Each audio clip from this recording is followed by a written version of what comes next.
AI product photography tools can create images like these in seconds, but which one actually performs the best? Today, we are putting 4 of the most popular AI product photography tools through the exact same 4 real-world e-commerce tests. So first, we'll take this bag on a plain background and turn it into a clean e-commerce image with a beige background and a realistic natural shadow. Next, we'll take another bag on a white background and place it on a table inside a cafe with a softly blurred background while keeping the bag itself unchanged. For the third test, we'll take this armchair into a supplied room scene and see how naturally each tool handles the scale, perspective, lighting, and shadows after placing the armchair in the scene. And finally, we'll take this plain lamp, generate a new living room lifestyle scene with a faceless person naturally interacting with the space. And let's see now how they perform. Okay, so first up is Claid, an AI product photography tool designed to create studio and lifestyle product images. So let's start the first test. Okay, we're going to upload the image. It can only take one image at a time. We see that it has fixed aspect ratio, so I can't set the size, but all right, let's say 1:1. And then let me try to add the margins. I cannot really add any margins. So from an e-commerce perspective, I want my bags to be laid out at the same bottom margin and align them. I don't see any option for doing that, but nevertheless, let's move on. So our goal is to replace this gray background with a beige background. Since it doesn't have a way of automatically selecting a beige background or a studio background, I'll select my prompt. So this is the prompt that I came up with. Basically, place the uploaded bag in a studio environment. I even mentioned a hex color code to try to get as close to our chosen background, and one image is good enough. So I'll go ahead and apply this operation. Let's click on this. So it wants me to, for the best result, we suggest you remove the existing background before generating a new one and remove it to a transparent background. Okay, so now that we have got a transparent image background, so I can see that if I were doing 100 images, having to enter the prompt again would be a royal pain, but nevertheless, let's go ahead and see what happens now. Okay, so here's the first result. We are going to check for 4 things. Whether the bag was preserved accurately. So let's check that. So this was the original bag, and this is the generated image, and except for slight shine on the product, I would say the bag has been preserved pretty well, so that's great. The second thing that we want to check is whether the lighting feels natural. So if I look at the lighting, it's basically there's too much lighting here in the background, and that's not what we wanted, and you can see it's very different from the desired background that we wanted. So for our second test, what we are trying to do is take this plain bag image and we'll ask Claid to generate a premium AI indoor lifestyle scene similar to what we see here inside a cafe on a table. And the idea is that it doesn't have to be exactly the same, but it has to be believable. It needs to follow our prompt as closely as possible and keep the output square and generate without the product getting changed. So here's a product, and as we have learned, we first have to remove the background before we can proceed. So we'll go ahead and remove the background. And now that we have the background, again, no margin settings. So here's our prompt. It's basically saying place the bag on a clean table with a stylish cafe, maintain the product look, etc. And so using this, let's see what we can generate. Okay, now let's take a look at the result that it has generated. So first of all, let's compare it against the expected result. So this is what we were expecting, and as we can see, first the bag seems to have been preserved reasonably well.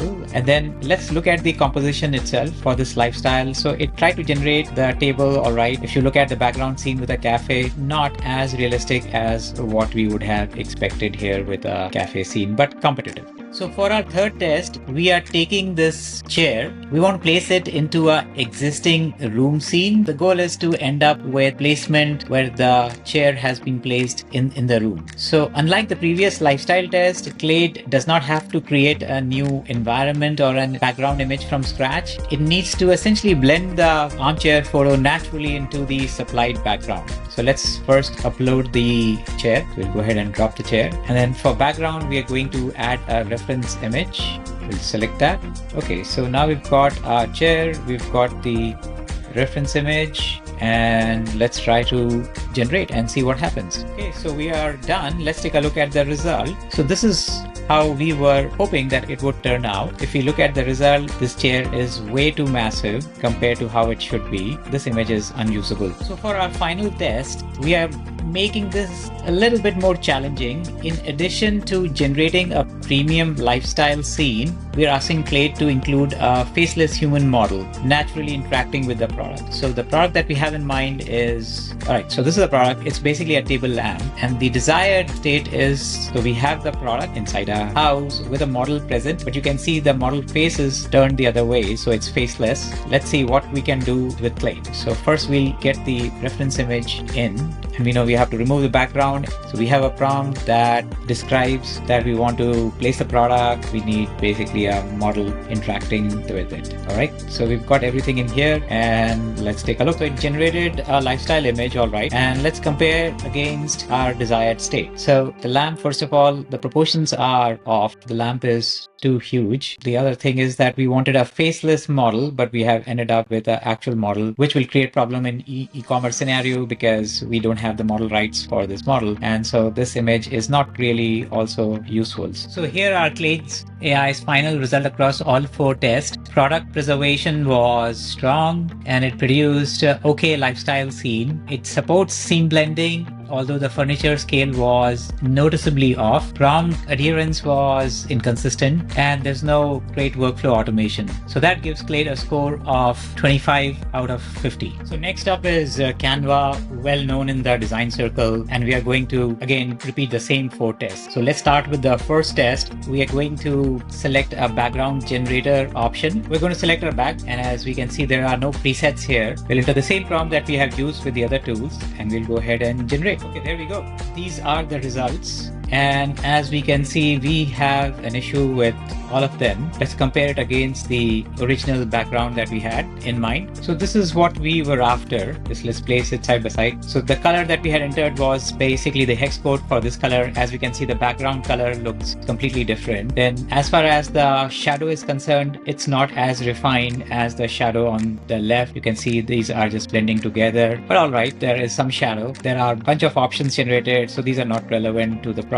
We can use this. The other challenge is that just like other tools, you can only do a single image at a time, and there are no ways to set margins. So if I'm an e-commerce shop and I want to align all my product at the same margin across set of products I get, there's no way to do that. Now for the second test, we're going to use another bag image. This is the bag, and our goal would be to try to generate indoor lifestyle scene with inside a cafe. So let's go ahead and add our image to Canva. Okay, so we've got our bag in here, and we need to generate a background. So we'll click background generator again, and again there's no preset, so we'll have to just enter the prompt. This is the same prompt we're using with all the tools, and we'll go ahead and click generate. All right, so we've got our results. So let's compare it against output that we were looking forward to. So this is how we were hoping that it would turn out, and let's compare. The first output looks reasonable. The lighting is a little bit not so great here on the right hand side, but it has given us a couple of options. So let's take a look at the various options. So this is another option. Okay, in this case the lighting is okay. And how does it compare with the product? Looks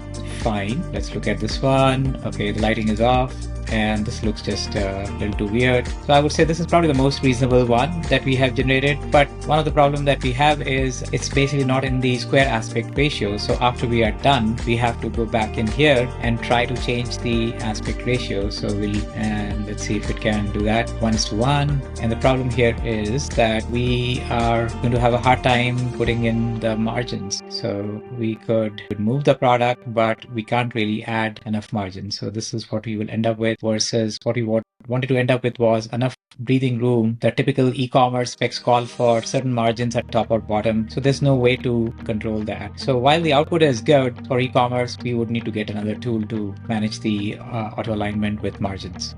So for our third test, we are going to take the furniture product, which is the armchair, and try to see if Canva allows us to place it into an existing room settings. So from the option here, there's only one option, which is background generator. So that's what we are going to try to do. Let's upload our chair first. So we have our chair uploaded, and as we can see, there is no way to blend it with an existing background. There are no options in here. At best, we can put a prompt to generate a new background. So it doesn't seem like Canva supports a way of blending with an existing background. Okay, so now for the final final test with Canva, we are going to try to make it a bit more challenging.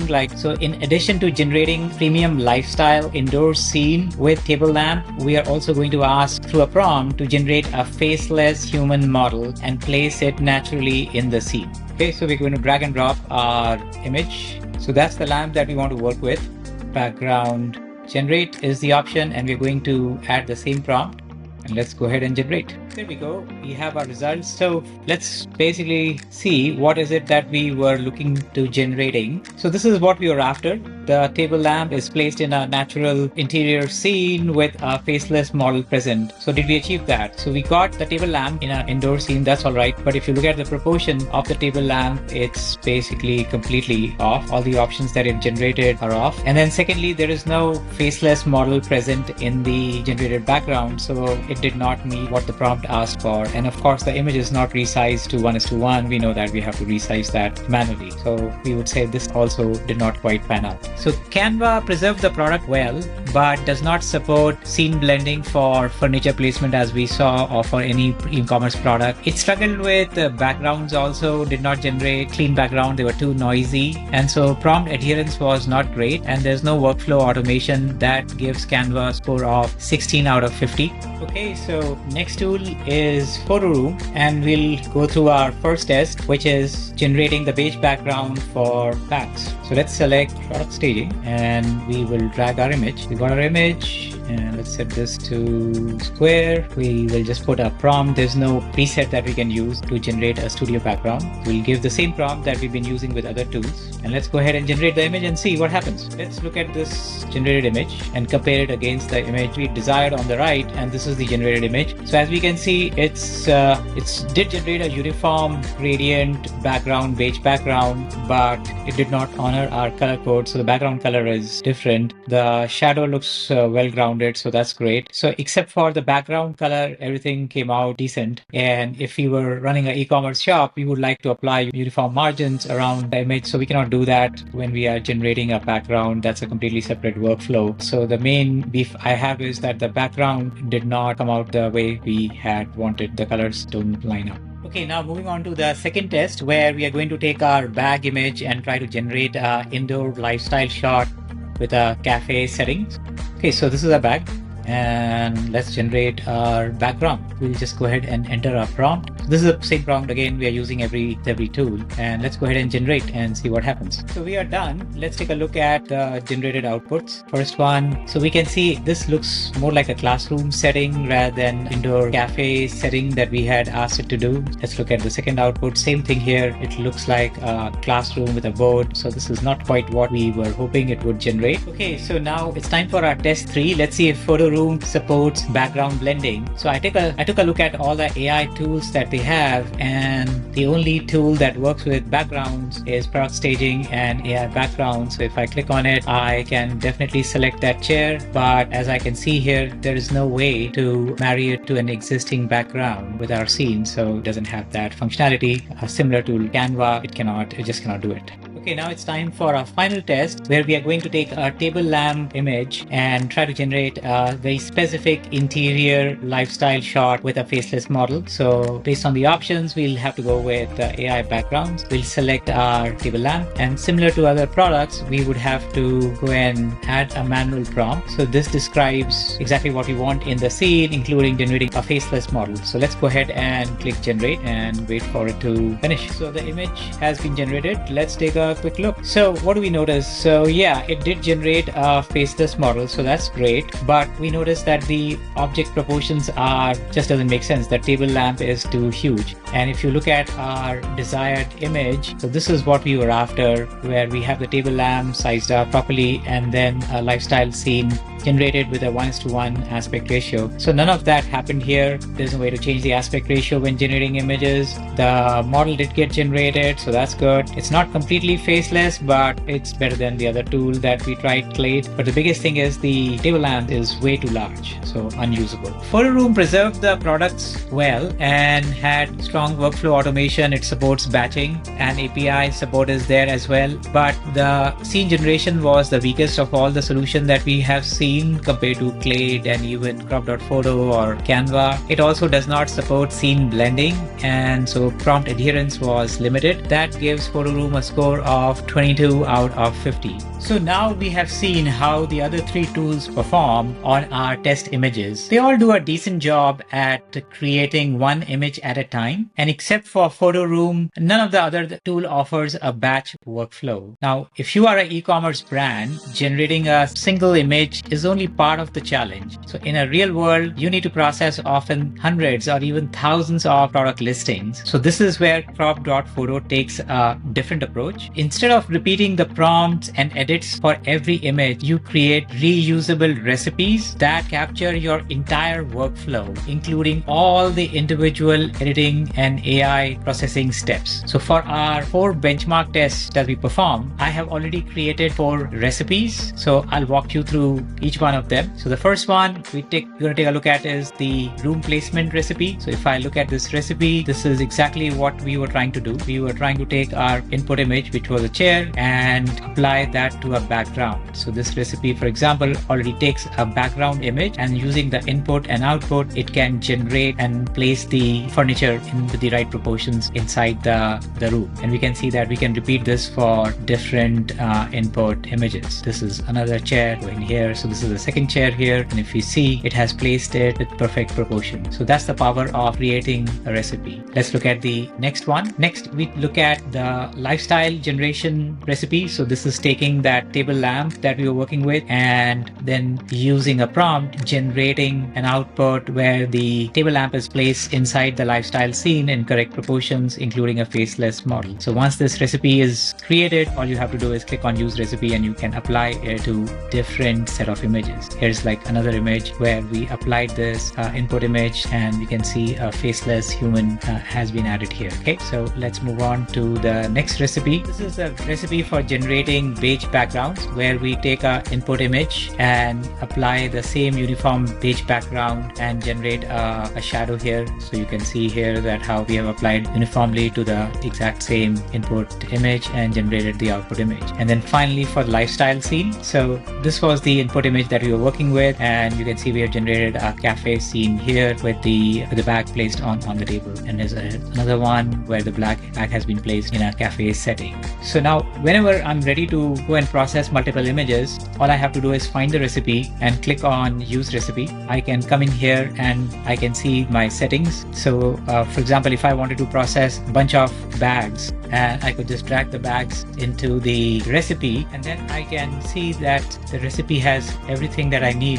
already selected. It has AI generation option with all the various backgrounds that I want to generate already selected. It even has resizing margins already specified for my bag, like I wanted 12% uniform. These are just sample images, so it doesn't matter. And then it also has ability to generate one or multiple sizes. In our case, we are doing 1:1. We could go and generate multiple output sizes. So everything that I need to generate e-commerce images is already in here. So I can review and hit start crop, and I can start then generating my final images. And I can also use these recipes through an API and through a Shopify app. So in short, the main difference is that Crop.photo isn't designed to generate individual product images. It is designed to turn those image generation steps into repeatable production workflow that can be applied consistently across hundreds or thousands of images. And finally, Crop.photo, this really stands out when you need everything, when you need scene blending, scene generation,